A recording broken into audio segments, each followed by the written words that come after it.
they found? They found a 1975 nickel. That's how she got her name. Now, Nickel's story is amazing, but it's not the only one. As you guys continue your visit here, we hope you'll actively try to learn the stories of our other animals. Like, see if you can find Grandad, the Australian lungfish all the way in the back of the Rivers Gallery there. He's been here since, get this, 1933. That's right, he's over 80 years old. And don't forget to check out the Wild Reef, where you can see live, breathtaking coral, beautiful reef fish, and come face to face with dozens of sharks. All of these animals have a story to tell you too. And your journey just begins here at Shedd Aquarium.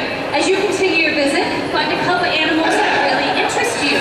Then when you get home, look up more information about them so you can share their stories with your friends. If we work together, we can make sure the animals in the world's waters live happily ever after. When I first came to Shedd Aquarium, I was a visitor, and I realized this is a place with a story. And now I'm part of it, and so are all of you. Once upon a time.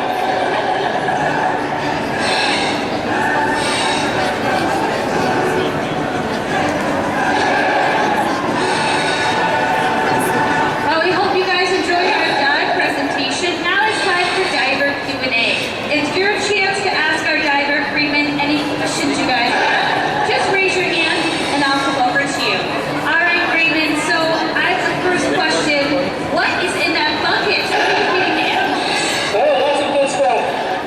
Clams, squid, krill, seaweed, 2 different types of vegetarian shell, shrimp,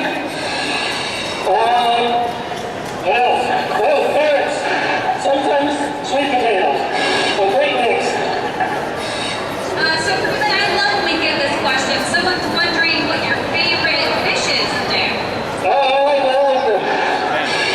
But I particularly like the rays and the eel and nickel, the turtle. Raise your hand, don't ask them. You don't want to talk to the guy. The tarpon's pretty cool too.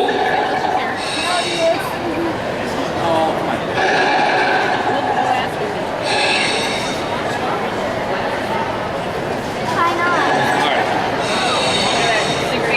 All right, so we have a puffer fish in here that's swimming around. Someone's wondering, when they pump up, why do they do that? Usually because they want to look bigger. Well, actually, it's when they want to look bigger, and it's usually because of a sense of danger. Actually, either actual danger or perceived danger. So if they're being harassed or they think that something's going to try to eat them, they puff up. It also sticks out their spines to protect them. All right, so Freeman, is this coral here? Is this real coral? No, that's a great question, but no, it's artificial. It is the conditions needed to keep real coral alive and grow are just very, very difficult to match, and we can't match them in this exhibit. So this is all artificial. All right, so we have someone out here is wondering, how do the fish survive in here? Do we help care for them? Do we give them health care? How do they stay healthy? All of the above. There are veterinarians on staff, and I guess if they need to, they bring other specialists from outside so that all of the creatures, not just in this exhibit, but throughout the aquarium, are watched after by actual biologists who are called aquarists. And they instruct me and other volunteers and other full-time employees in the proper care of the animals. So Freeman, there's a fish that is kind of attached to the turtle, kind of just hanging out with her. What is that fish doing? That is called a remora, and on the top of its head is a suction cup. The remora is a scavenger, and it will usually attach itself to the biggest thing around. The bigger fish, the bigger creatures tend to eat better. They also tend to be sloppy eaters.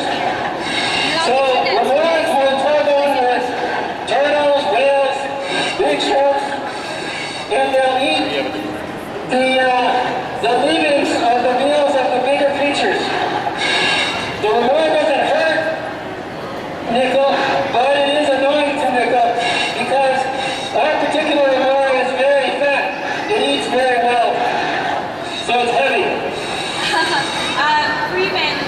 wondering, a little girl out here is wondering, possibly she's worried about your safety. She's wondering what's the most dangerous fish in here.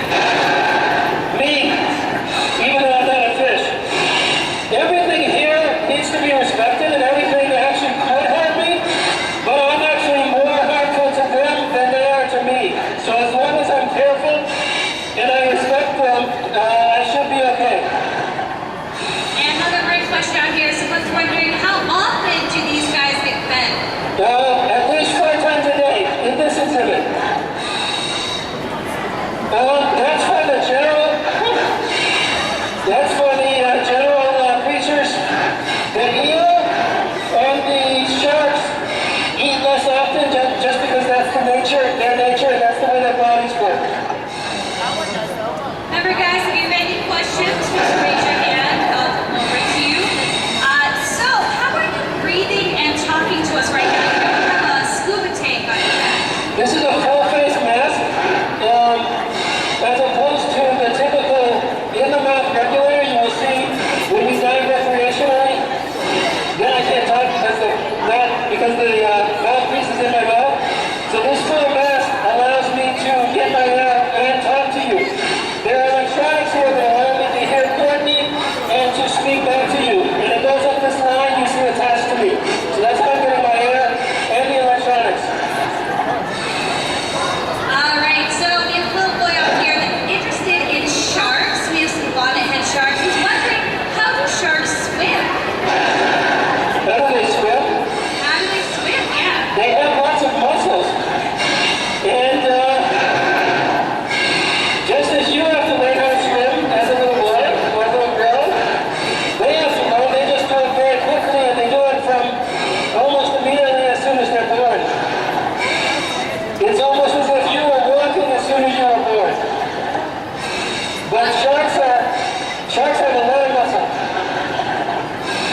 So, someone's wondering, how do these fish get along? They seem to be getting along very well in here.